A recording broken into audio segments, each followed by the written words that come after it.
The distant future of Earth. Every day the residents of the metropolis receive a flickering reminder that it's time to get their light. If they feel anxiety, fatigue, or other unpleasant symptoms, it's possible that their session is overdue, so it's worth visiting the local illumination clinic and getting the necessary irradiation, as light is an essential condition for life. A man wearing a mask enters such a clinic and becomes a witness to the examination of the deceased. He steps forward and finds among them the body of his child. The miner weeps over it, while the doctor feels shame for not being able to help. At that moment, there's a knock and cries for help at the door. They bring in an injured man to the clinic. The doctor is displeased. This is a light clinic, not a hospital. But the person who brought in the injured man is willing to pay whatever they say and begs to save his friend. The doctor can only muster the strength for a farewell. His hand relaxes, and a strange device falls from his palm, picked up by the miner. The doctor is horrified and requests that they leave the clinic immediately, but the dying man's friend grabs the doctor by the chest. He must save his comrade.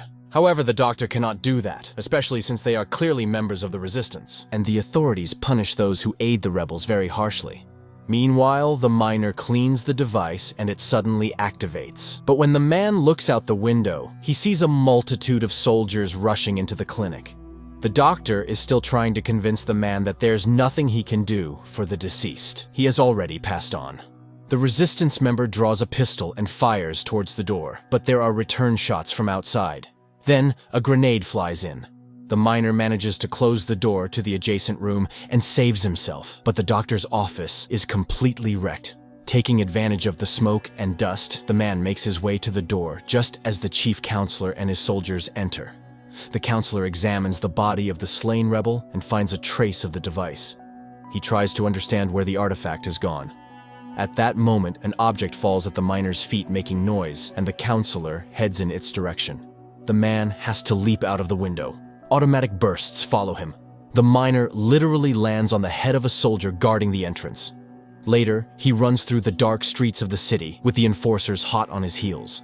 The counselor spots the body of the injured soldier, notices his footwear, and realizes that the fugitive now has rocket accelerators built into his shoes. The man is clearly heading towards the staircase. The miner emerges onto a crowded street, looks around, and raises his head upward towards a distant staircase suspended above the city. The counselor and his soldiers chase after him and also reach the square. It seems the miner might get away. He infiltrates a building and closes the door behind him, which the counselor notices. He rushes after him.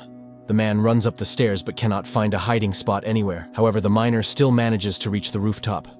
Loudspeakers urge residents to report violators. The miner tries to find an escape route, looks down, and sees a resistance group drawing forbidden symbols on the wall. Behind him, the noise of pursuing feet grows louder. Gathering his courage, the man activates his accelerators and leaps off the roof. However, he doesn't know how to control them and he plummets like a stone. The accelerators kick in just before hitting the ground, and rebels watch in astonishment as he soars above them. The man is back on the roof. A soldier who happened to be passing by spots the resistance group and promises to return for them. The miner reaches the highest rooftop. People in the square notice him and cheer him on. He's almost at the stairs when the pursuers also activate their accelerators and take off. But not all of them make it to the roof. Some plummet down. An alarm signal begins to sound. A mechanical voice calls on citizens to report violations to the Security Council. Otherwise, they will be held accountable, along with the culprits, as justice demands. The resistance group emerges onto the square and watches as guards set up laser cannons and load glowing projectiles. The resistance members start a fight, and others rush to help, engaging in a brawl. Soon, the whole square is embroiled in chaos. Meanwhile, the miner reaches the staircase. The counselor also reaches the staircase. The miner slices the staircase with his laser accelerators. The pursuer falls down but manages to save himself and takes off again.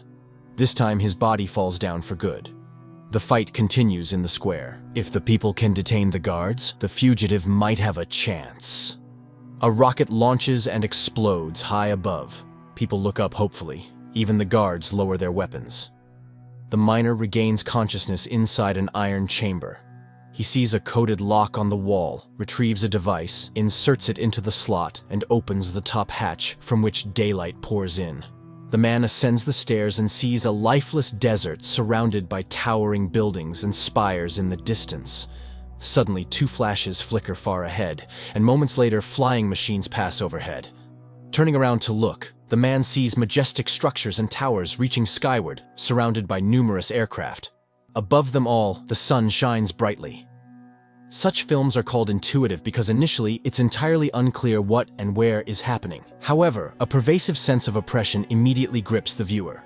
What kind of society is this where people are forced to work for a portion of light, and the role of the leader is perfectly portrayed? One brave soul emerges, and the rest rise in rebellion.